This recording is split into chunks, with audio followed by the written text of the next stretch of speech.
नमस्ते। मैं संदीप कुलकर्णी आप सभी लोगों का इस स्मॉल वीडियो सेक्शन में स्वागत करता हूं। आज का जो टॉपिक है वो how to reduce dead clay. Dead clay को किस तरह से कम किया जाता है या रिड्यूस किया जाता है, इसके ऊपर आज हम ये वीडियो बनाने जा रहे हैं। तो इस वीडियो की शुरुआत करते हैं। Dead clay is also known as inert clay. Inert clay, ये इस नाम से भी डेड क्ले को नॉर्मली पहचाना जाता है।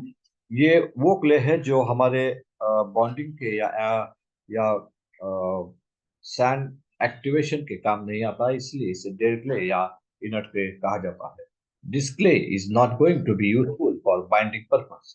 As we all know, dead clay is to be controlled to get desired properties of sand। जैसे हम जानते हैं कि डेड क्ले को कंट्रोल करना बहुत इंपॉर्टेंट है। अगर आप डेड क्ले को नहीं कंट्रोल कर पाएंगे तो डेफिनेटली ये हमें तकलीफ देता है, क्योंकि डेड क्ले जो होता है वो मॉइस्चर एब्सॉर्ब करता है, और जितना मॉइस्चर एब्सॉर्ब होगा उतना हमें कास्टिंग के डिफेक्ट्स में प्रॉब्लम आता है। इसलिए हमें डेड क्ले को कंट्रोल करना बहुत इंपॉर्टेंट होता है। It is always a challenge to control dead clay in the sand. ये बहुत बड़ा चैलेंज होता है हमेशा कि डेड क्ले को कैसे कंट्रोल किया जाए, किस तरह से उसकी प्रॉपर्टीज को मेंटेन किया जाए। And in this video we are going to see how to reduce dead clay. हम इस वीडियो में वही देखने जा रहे हैं कि किस तरह से हम डेड क्ले को कंट्रोल कर सकते हैं। Add more fresh sand to dilute the dead. तो डेड क्ले को कम करने का सबसे बेहतर तरीका है कि आप उसे डाइल्यूट करें बाय एडिंग फ्रेश सैंड या न्यू सैंड। तो न्यू सैंड से क्या होता है कि जो आपका डेड क्ले है वो डाइल्यूट हो जाता है, उससे हमें काफी तसल्ली मिलती है। Reduce bentonite to reduce dead clay. ये बहुत इंपॉर्टेंट फैक्टर है कि किस तरह से हम डेड क्ले को कम करें। तो उसमें एक और चीज है कि आप बेंटोनाइट को कम करेंगे तो ऑटोमेटिकली क्ले कंटेंट कम होगा, क्ले कंटेंट कम होगा तो डेड क्ले भी कम हो जाएगा। तो बेंटोनाइट को कम करना ये एक बहुत इंपॉर्टेंट स्टेप हो सकता है। आपको अगर डेड क्ले कम करना है, रिड्यूस करना है, तो बेंटोनाइट को कम कीजिए, उससे भी आपका डेड क्ले कम हो जाएगा। Increase dust extraction system output to take more dust out and to reduce dead.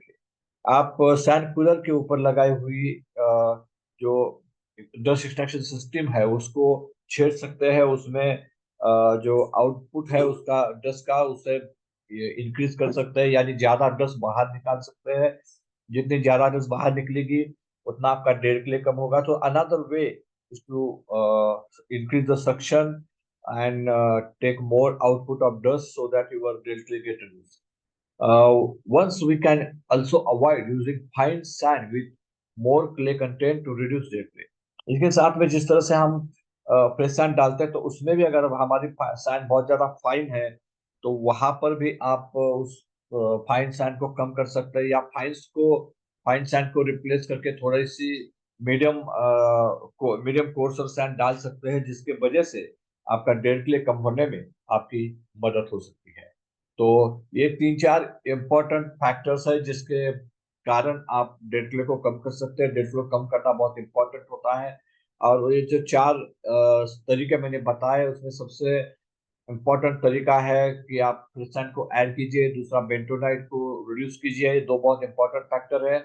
Dust extraction system को हाथ लगाना या सक्शन को बढ़ाना एक बहुत ही इंपॉर्टेंट फैक्टर होता है, लेकिन वो करने से पहले आपको सैंड सिव डिस्ट्रीब्यूशन क्या है, आपका एएफएस क्या है, ये सारी चीजें देखनी बहुत जरूरी है। साथ ही में आपका सक्शन एग्जैक्टली इस वक्त कौन से स्टेज पे चल रहा है, ये सारी चीजें देखने के बाद इसके ऊपर आप डिसीजन ले सकते हैं। और जैसे मैंने चौथा पॉइंट बताया, न्यू सैंड में भी अगर आप बहुत ज्यादा फाइन सैंड डाल रहे हैं तो उसको कम करके भी आप अपना डेड क्ले कम कर सकते हैं। तो यही सब कुछ आपके लिए लेके आया था आज मैं। इस तरह से हम डेड क्ले को कम कर सकते हैं, और इस उम्मीद के साथ कि आपको वीडियो पसंद आया होगा और आप इस वीडियो से बहुत इम्पोर्टेंट कुछ जानकारी हासिल कर चुके हैं। तो इसको जरूर अपने फाउंड्री में इस्तेमाल कीजिए। इस उम्मीद के साथ इस वीडियो को मैं खत्म करता हूँ। आपका बहुत बहुत शुक्रिया।